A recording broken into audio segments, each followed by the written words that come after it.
What you doing? Taking the throttle body off so you can get to the back spark plug easier. So what are you doing today with the truck? No, that's what you're doing. Oh. It's not what I'm doing. Well, it Get looks my like you're. hands dirty. Yeah, it looks like you're doing the work right now.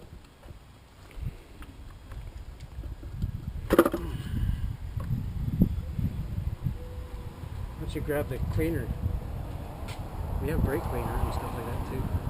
Yeah. Clean it up. Good. There you go. Thank you. Yeah.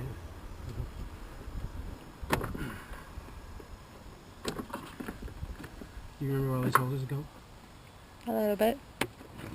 That is the rules. What you take off, you put back on. Yeah, apparently.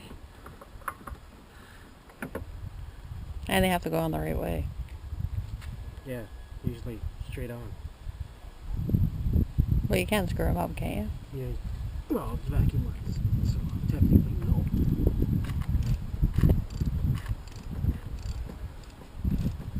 Want me to keep going?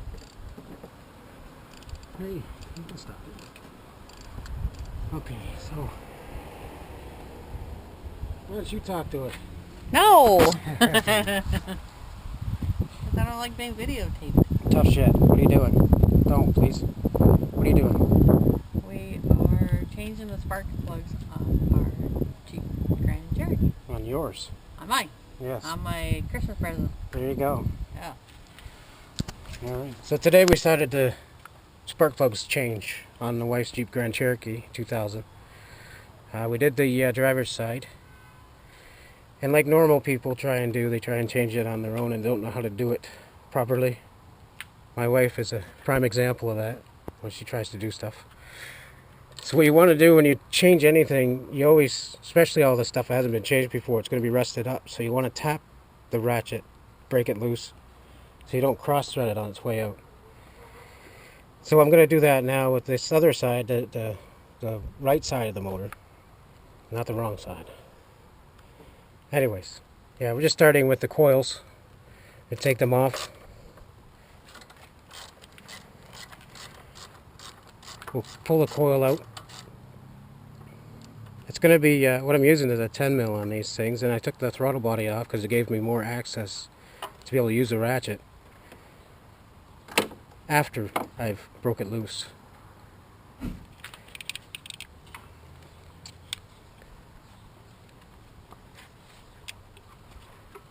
Yeah, to be continued. It's a pain in the ass, isn't it? It's not in there. Well, I guess we can continue, yeah. She's going to switch to the, I think it's a 9/16? 5/8. 5/8? I knew that. What the hell are you talking about? I was testing you.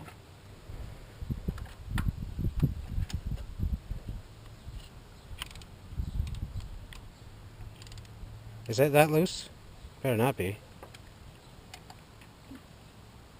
And switch sides. So you want to do is hold it straight and just give it a little tug and see if you can break it loose. There you go. See it broke loose? Yeah. Now you don't have to try so hard. If it becomes tough, then you're trying to cross thread it because it's on an angle. We don't need any of that. No, because then you got to bring it to a mechanic and then you got to drill it out. Right. And then that will cost you more. It costs a lot of money to do that because I have to take top and the motor apart. It's no fun. No. Pull the heads off, drill it out. It's groovy stuff. Alright, so she got the other one out and she's going to put the new one in. What's the first thing you're going to do once you put the new one in? Make sure you put it in the right way. Well, yeah, that's true. That's Because I didn't true. do that last time. What are you going to put on the threads? You'll put anti-seize. Right. So you don't have the issues like we're having somewhat now. Just a little bit. Once you thread it in, all that antifreeze will go up through the threads. You're going to squeeze it through the threads. That's why I like to put a goop of it on the threads. And take the ratchet off and do it by hand. That's so you don't right. When you're cross-thread it. when you're putting it back in. Yeah. never ever ever put something like a spark plug back in with a ratchet on the end of your extensions. It's a dumb idea. You're going to think it's tough to get in or something, and you're cross-threading the damn thing. Bring it down as much as you can. Yeah, it should go all the way down. Once you got the anti-seize on it, it almost gives it like a lubricant feel. You should be able to take it all the way down by hand. Yep. And then you do a little bit of a tighten on it.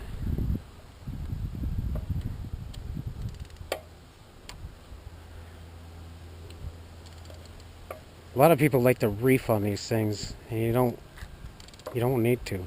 You start doing stuff like that, you're gonna basically seize the damn spark plug to the walls of the thread. You want to check it? Yes. Make sure you have a professional check it afterwards. Yeah, right. There ain't nothing professional over here.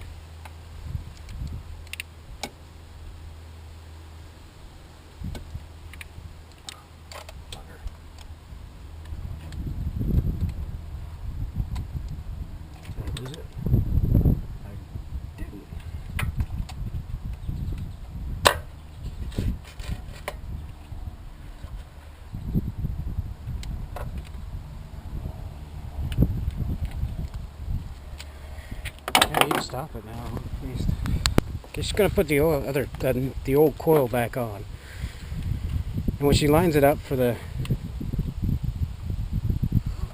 bolt,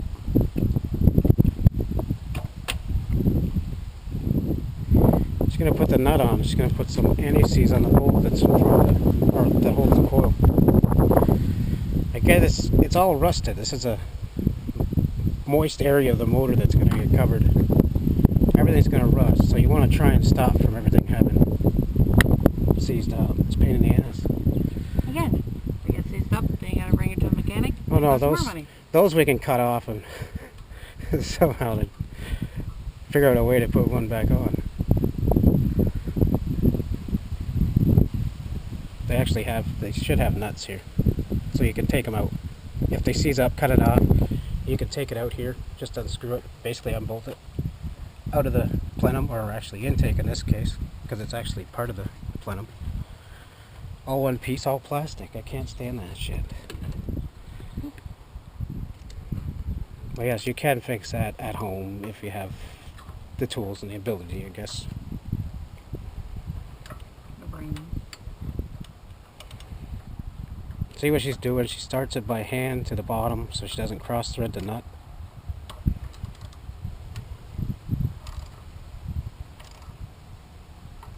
That's why they pay me the big bucks. Yeah. So I read everywhere it says you're supposed to use the copper champions that they use at the manufacturer.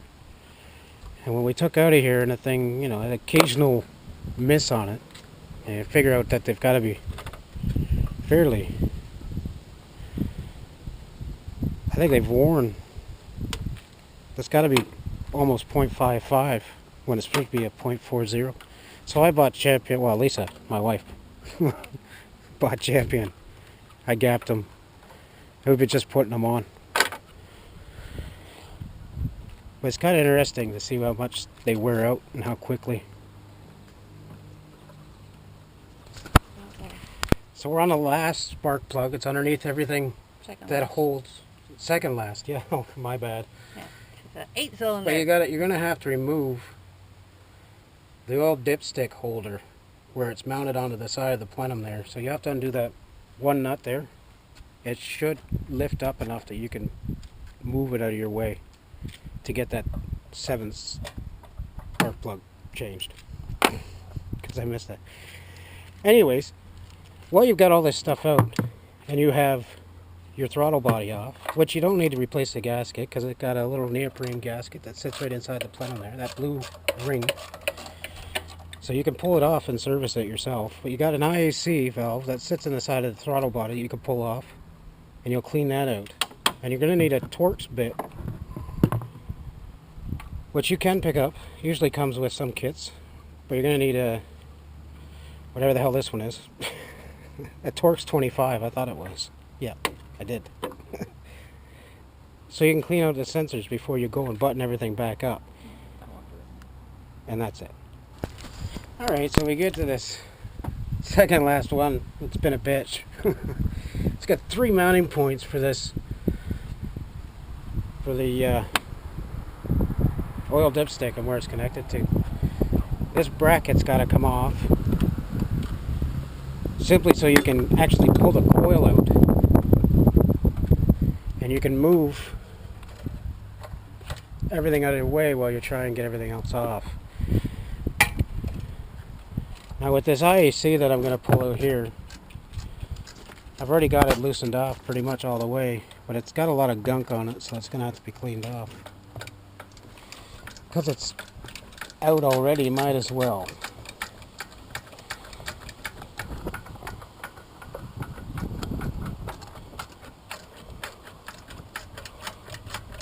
I almost had it out.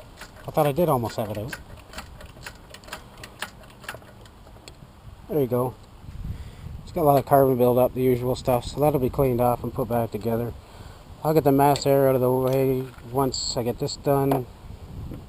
Get a couple other things cleaned up, and I'll be ready to put it back together. Alright, so we got everything back together. We're just going to try and start it up and see if all the sensors are plugged in. Yeah, I just started from the passenger seat.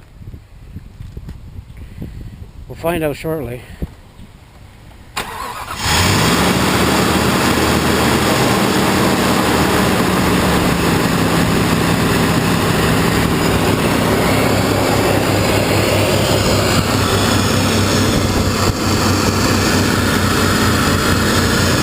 Okay. Sounds like a champ. What's that? I heard the vacuum. The vacuum? That was the throttle body. That's all it was doing. It's usually hidden behind everything, so you don't hear too much of it. Oh, well, that's good. We have a fuel filter I was going to put in. I'm not sure if I'm up to doing the task. I was kind of hoping that she would do it, but you never know. Maybe. Anyways.